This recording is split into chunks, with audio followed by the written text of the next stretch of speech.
আমি জানি আমার অধীনে অনেক লোক আছে, আমি জানি আমার কথায় মানুষ উঠা বসা করে, আমি তো আমার এই পরিচয় জানি, কিন্তু আমার যে আরেকটা পরিচয় এমন আছে এটা তো আমি জানি না।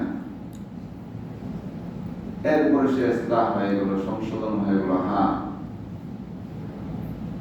এখন থেকে আমি আসলে আমার এই পরিচয়ে কিভাবে ধারণ করতে পারি, এই পরিচয় ধারণ করার পরে আমি আমাকে কিভাবে উন্নতি করতে পারি, এই রাস্তা তো অবশ্যই তোমার জানা আছে। হ্যাঁ, জানা আছে। এরপরে তাওবা করে অহংকার বাদ দিয়ে আবার সে দ্বীনের পথে চলতে শুরু করেছে। পুরা ওয়াকিয়ার সংক্ষিপ্ত ঘটনার মাকসাদ হলো, অহংকার কোন মানুষকে সাজায় না, অহংকার কোন মানুষকে সাজায় না। আর বুদ্ধিমান কখনো অহংকার করে না, বুদ্ধিমান কখনো কি করে না? অহংকার করে না। কারণ আমাদের প্রত্যেকেরই প্রতিটা সময়, প্রতিটা কাজ, প্রতিটা চাহনি, প্রতিটা কথা, প্রতিটা কদম উঠানোর হিসাব আমাকে পুঙ্খানুপুঙ্খভাবে আল্লাহর সামনে দিতে হবে। কথা ঠিক কিনা? যে সময়টার মধ্যে আমি আল্লাহ তাআলার ইবাদত করতেছি, যে সময়টার মধ্যে আমি আল্লাহকে মেনে চলতেছি, এই সময়টা আমার পক্ষের, এই সময়টা আমার পক্ষের। আর যে সময়টার মধ্যে আমি আল্লাহকে মানতেছি না, যে সময়টার মধ্যে আমি আল্লাহ তাআলার বরত্ব পক্ষে ধারণ করে চলতেছি না, এই সময়টাও আমার বিপক্ষের। আমি আমার বন্ধুকে খুশি করবার জন্য আজকে গুনার মধ্যে লিপ্ত হচ্ছি, আমি আমার প্রতিবেশীদেরকে খুশি করবার জন্য গুনার মধ্যে লিপ্ত হচ্ছি, আমি আমার দল নেতাকে খুশি করবার জন্য গুনার মধ্যে লিপ্ত হচ্ছি। সাবধান, কোন নেতা, কোন মানুষ আমার আপনার গুনার বোঝা সে নিবে না, এই দায়িত্ব সে নিবে না। কোরআনে কারিমে সুস্পষ্ট কথা হলো, কোন পাপী অন্য কোন পাপীর জিম্মাদারি নিবে না। আখিরাতে সবাই সবাইকে ভুলে যাবে, ইল্লাল মুত্তাকুন, শুধু মুত্তাকিরা একে অপরের খবর নেবে। সুবহানাল্লাহ, সুবহানাল্লাহ। শুধু আল্লাহকে ভয় করে যারা চলে, এরা একে অপরকে খবর নেবে। আমি তো সুখী আছি, দেখি আমার এই বন্ধুর কি খবর। হ্যাঁ, আমি তো ভালো আছি, দেখি আমার এই বন্ধুর কি খবর। আমি তো আল্লাহ তাআলার নিকটবর্তী আছি, দেখি আমার এই বন্ধুর কি খবর। শুধু মুত্তাকিরা একে অপরকে খবর নেবে, এছাড়া সবাই সবাইকে ভুলে যাবে। এমনকি যাদের উৎসাহের কারণে, যাদের সহযোগিতার কারণে, যাদের মনোরঞ্জন করার জন্য আজকে গুনাহ করা হচ্ছে, এদের ব্যাপারে আরো উল্টা নালিশ করা হবে। আল্লাহ, তাদেরকে খুশি করবার জন্যই তো এরকম গুনার মধ্যে লিপ্ত হয়েছিলাম, তাদেরকে আমাদের তুলনায় ডাবল শাস্তি দেন, তাদেরকে আমাদের তুলনায় ডাবল শাস্তি দেন। এই যে গুনার পথে অগ্রসর হওয়ার জন্য যদি নিজের আপন ভাই সহযোগিতা করে, তার ব্যাপারে এরকম মোকদ্দমা কায়েম হবে।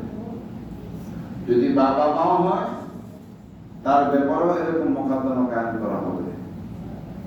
যদি নিকটতম আত্মীয় স্বজন হয়, বন্ধু বান্ধব যেই হোক, যদি গুনার পথে অগ্রসর হওয়ার জন্য, গুনার কাজ করার জন্য কেউ কাউকে সাপোর্ট করে, তাহলে সে তো এর গুনাহ পাবেই, এর শাস্তি পাবেই, বরং যে পাপ করেছে সে উল্টো আরো তার জন্য মোকদ্দমা কায়েম করবে যে আল্লাহ তাকে ডাবল দেন। আল্লাহ সুবহানাহু ওয়া তাআলা আমাদেরকে নেকের পথে অগ্রসর হওয়া এবং একে অপরকে নেকের দিকে আহ্বান করার তৌফিক দান করেন। আমিন। দেখেন, দুনিয়ার জিন্দেগিতে আমরা যেভাবে একজন আরেকজনের জন্য কেউ কারো পাশে দাঁড়াই, কেউ কারো বিরোধিতা করি, সবগুলো নফসকে খুশি করবার জন্য। কাকে খুশি করবার জন্য? নফসকে খুশি করবার জন্য। তিন প্রকার নফসের, একটা হলো নফসে আম্মারা, তার কাজগুলো সবসময় মানুষকে খারাপ পরামর্শ দেবে, খারাপের দ্বারা সে খুশি হবে, কেউ খারাপ করলে সে খুশি হবে। আর নফসে লাওয়ামা,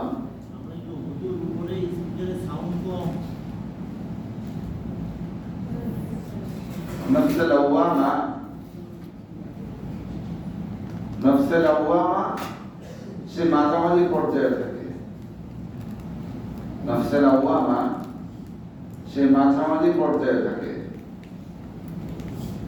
তার উপর যে বেশি প্রভাব বিস্তার করে সে সেদিকে মন নেয়। ভালো কাজ যদি বেশি হয় তাহলে সে ভালোর দিকে সাপোর্ট করে, খারাপ কাজ যদি বেশি হয় সে খারাপের দিকে সাপোর্ট করে। আরেকটা হচ্ছে নফসে মুতমাইন্না, সে বড় দুর্বল, সে ভালো পরামর্শই দেয়। স্বাভাবিকভাবে দুনিয়াতেও যদি আমরা দেখি নেককার মানুষ যারা, ওরা একটু দুর্বল টাইপের থাকে, সমাজের প্রভাব বিস্তার কম করে, এদের কথা মানুষ শুনেও কম, ভালো মানুষের কথা কম শুনে, তাই না? নফসে মুতমাইন্নার এই অবস্থা। তো যে কথা বলছিলাম, আমরা দুনিয়াতে যাই করি কোন না কোন ব্যক্তিকে খুশি করবার জন্যই করি। মনে করেন আমাকে ছাড়া অন্য কোনো ব্যক্তিকে খুশি করলাম না, অন্তত আমি আমার নফসকে খুশি করবার জন্য করি। এই যে মোবাইলে বিভিন্ন সময়ে না জানি বিভিন্ন ভিডিও দেখা হয়, এটা কি আরেকজনকে খুশি করবার জন্য না, এই নফসে আম্মারাকে খুশি করবার জন্য করা হয়। আমি আমাকে খুশি করবার জন্য করি, কথা ঠিক কিনা? কতটুকু কাজ নীরবে করা হয়, কাউকে না দেখিয়ে করা হয়, এইটাও নিজেকে খুশি করবার জন্য করা হয়। অথচ এই যে আমি আমার চোখ দ্বারা আমার আত্মাকে খুশি করবার জন্য করতেছি, এই চোখ একদিন আমার বিপক্ষে সাক্ষী দেবে। এই চোখ একদিন আমার বিপক্ষে সাক্ষী দেবে।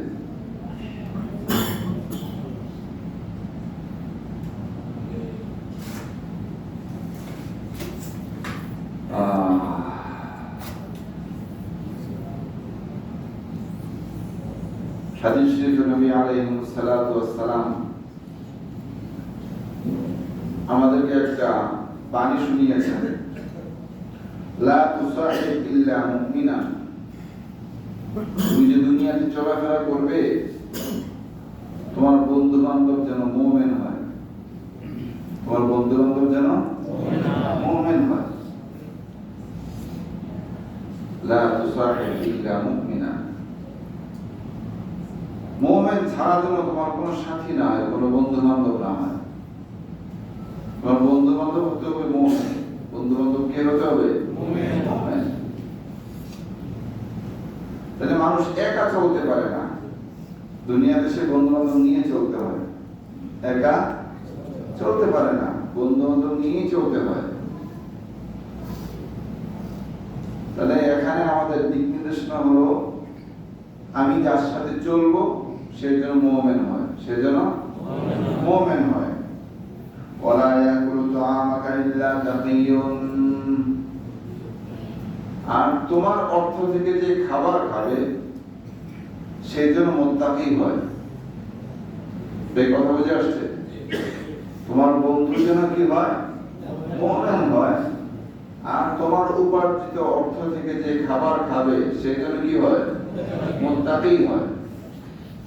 এই যে দুইটা থিওরি নবী আলাইহিস সালাতু ওয়াস সালাম আমাদেরকে দিলেন, আমাদের সাথী হবে মুমিন, আমাদের অর্থ, আমাদের উপার্জিত অর্থ যারা খাবে, যারা ভোগ করবে, এরা যেন কি হয়?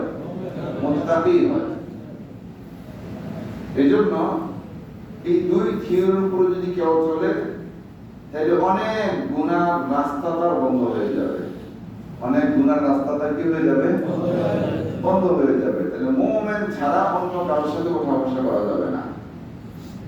কারণ অন্য এক হাদিসে নবী আলাইহিস সালাতু ওয়াস সালাম ইরশাদ করেন যে মানুষ যখন সে সমাজে চলাফেরা করে, বন্ধুর প্রভাব তার উপর বেশি পড়ে। বন্ধুর প্রভাব তার উপর কি হয়? বেশি পড়ে।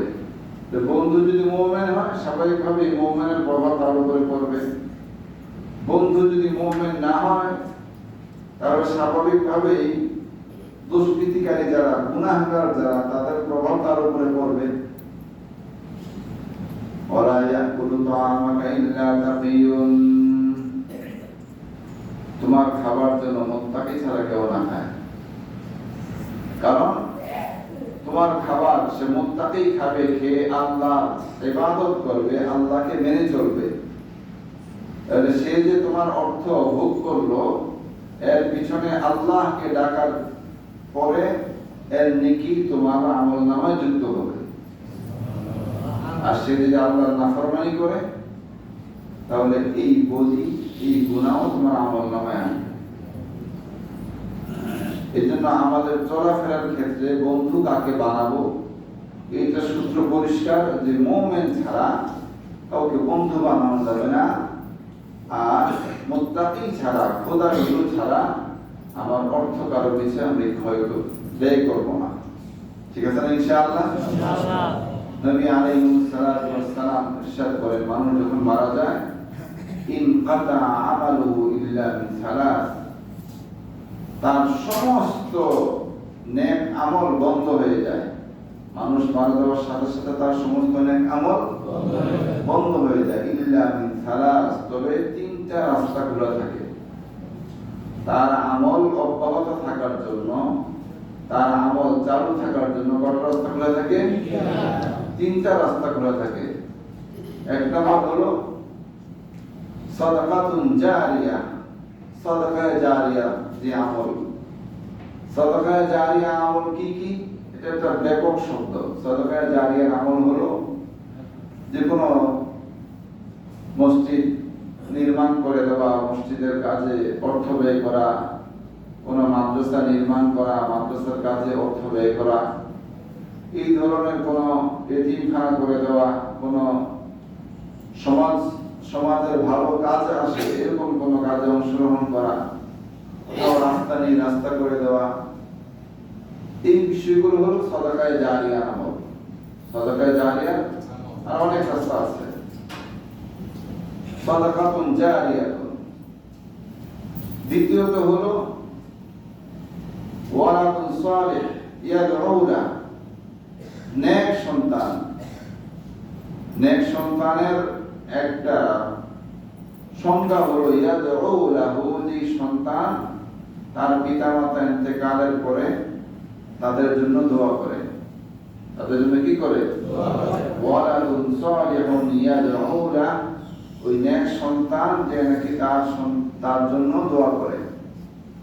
এখন আমাদের যে সন্তানগুলো আমরা তাদের পিছনে শ্রম দিচ্ছি না, তারা নিজেরাও দোয়া জানে, নিজের জন্য দোয়া জানে না, তাহলে পিতা মাতার জন্য কি দোয়া করবে? কথা বুঝে আসছে? এদেরকে এরকম একটা শিক্ষা দিতে হবে যে শিক্ষায় সে নিজের জন্য দোয়া করতে জানে। সে যখন নিজের জন্য দোয়া করবে, তার বাবা মায়ের জন্য দোয়া করতে জানবে। কিন্তু যে সন্তান নিজের জন্য দোয়া করতে জানে না, সে তার বাবা মায়ের জন্য কি দোয়া করবে? দোয়ার দায়িত্বটা যদি হুজুরকে দিয়ে দেন তাহলে তো হবে না।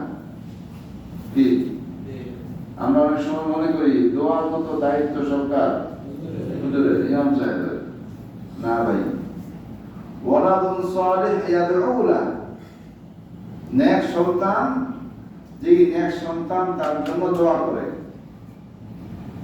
তাহলে সন্তান নেককার হওয়ার একটা সংখ্যা হলো তার জন্য দোয়া করবে সে। আজকে আমরা অনেক গল্প শোনাই, অনেক কবিতা শিখাই, অনেক কিছু করি, কিন্তু সন্তানকে দোয়া শিখাই না। দোয়ার ক্ষেত্রে একটা বিষয় মনে রাখবেন, দোয়ার ক্ষেত্রে আপনি যদি বাংলায় দোয়া করেন কোনো অসুবিধা নাই, কিন্তু দোয়ার ক্ষেত্রে উত্তম হলো কোরআন এবং হাদিসের দোয়ার যে শব্দগুলো, ওই শব্দ দিয়ে দোয়া করা। কথা বুঝে আসছে? যেমন কোরআনে কারিমে বাবা মায়ের জন্য বিশেষভাবে দোয়া করার একটা দোয়া শব্দ আছে, রব্বানা আতিনা ফিদ দুনিয়া হাসানা ওয়া ফিল আখিরাতি হাসানাতাও ওয়া কিনা আযাবান নার। এই যে একটা দোয়া, এটা কোরআনের শিখানো দোয়া। এটা দোয়া আমরা একটা কোরআনের শব্দ, কোরআনের আয়াত।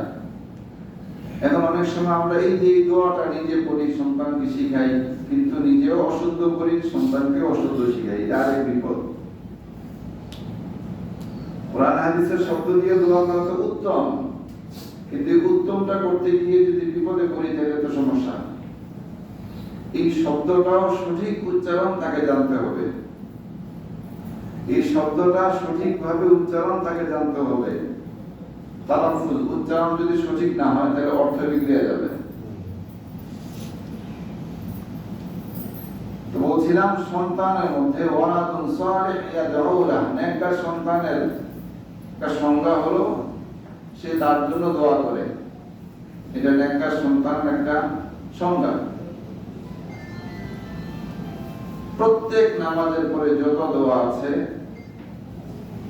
এর একটা দোয়া হলো রব্বানা আতিনা ফিদ দুনিয়া হাসানা ওয়া ফিল আখিরাতি হাসানা ওয়া কিনা আযাবান নার।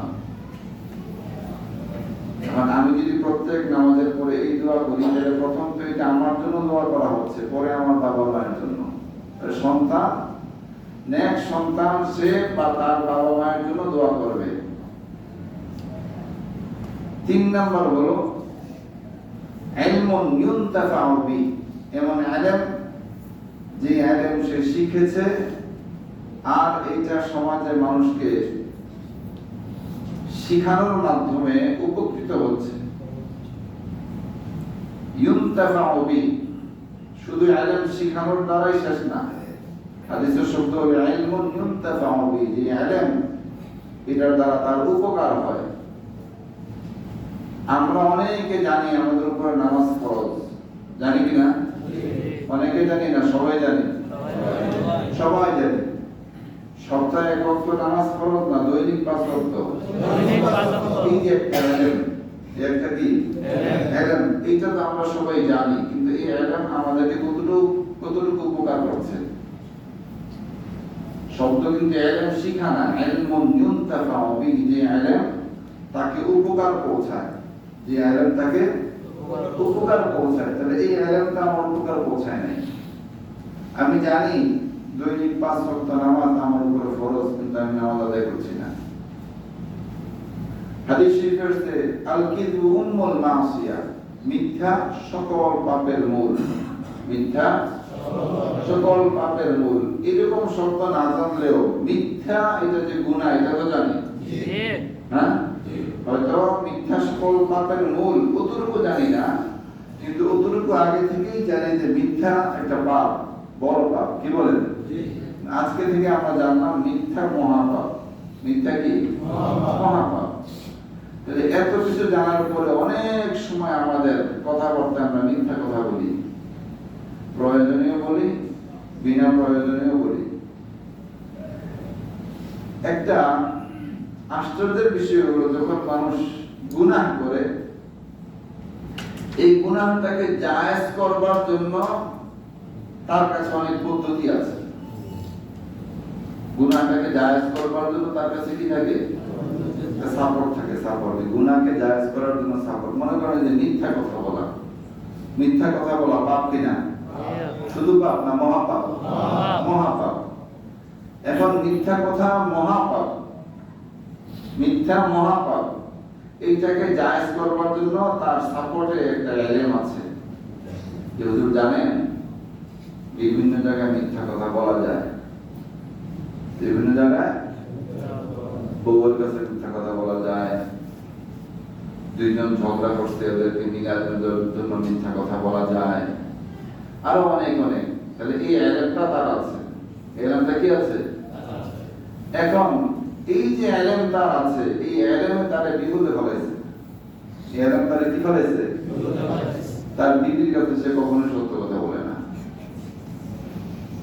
তার বিবির কাছে সে কখনো কি করে না? সত্য কথা বলে না। বলেন তো এই ইলম তারে বিপদে ফেলাইছে না? বিপদে ফেলাইছে। যেই কারোর সাথে যে কাউকে মিলিয়ে দেওয়ার জন্য ইসলামী শরিয়ায় যে নির্দিষ্ট মাপকাঠি দিয়েছে, মাপকাঠি জানা না থাকার কারণে দেখা যায় যে অহরহ সে মিথ্যা বানায় নিচ্ছে, মিথ্যাটাকে পুঁজি করে নিচ্ছে।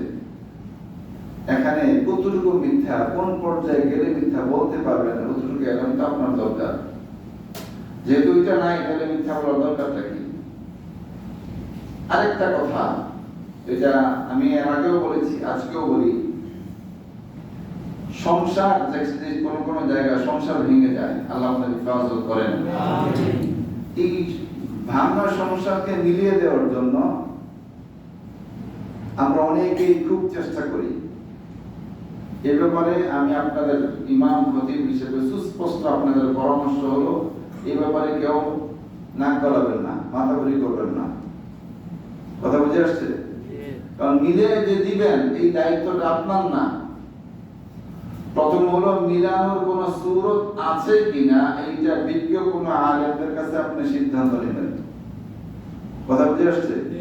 এই যে সংসারটা ভেঙে গেল, এইটাকে জোড়া লাগানোর কোন সুরত আছে কিনা এইটা আপনি বিজ্ঞ কোন আলেমের কাছে জেনে সিদ্ধান্তটা জেনে নেবেন, এরপরে মিলিয়ে দেওয়ার চেষ্টা করবেন। হাইরে মহাব্বত, যখন সংসারটা ভেঙে যায়, তার নিজের মহাব্বত, বন্ধু বান্ধবের মহাব্বত, সমাজপতিদের মহাব্বত, মহাব্বতের ঠেলায় সব হারাম হালাল হয়ে যায়। মহাব্বতের ঠেলায় সব হারাম হালাল হয়ে যায়। দুইটা বাচ্চা আছে, কি হবে এই বাচ্চা, বিবিটা কোথায় যাবে, অসহায়, মানে কত মহাব্বত। আপনি আপনার জায়গা থেকে, এটা শয়তান আপনাকে ধোঁকা দিচ্ছে। শয়তান আপনাকে ধোঁকা দিচ্ছে এবং সুন্দর সুন্দর বুদ্ধি শয়তান আপনাকে দিচ্ছে। ফলে কি হবে, আপনি তাদেরকে মিলিয়ে দিলেন, কিন্তু এমন ভাবে মিলাইলেন যে ইসলাম শরিয়া এখানে মিলানোর কোনো সুযোগ নেই।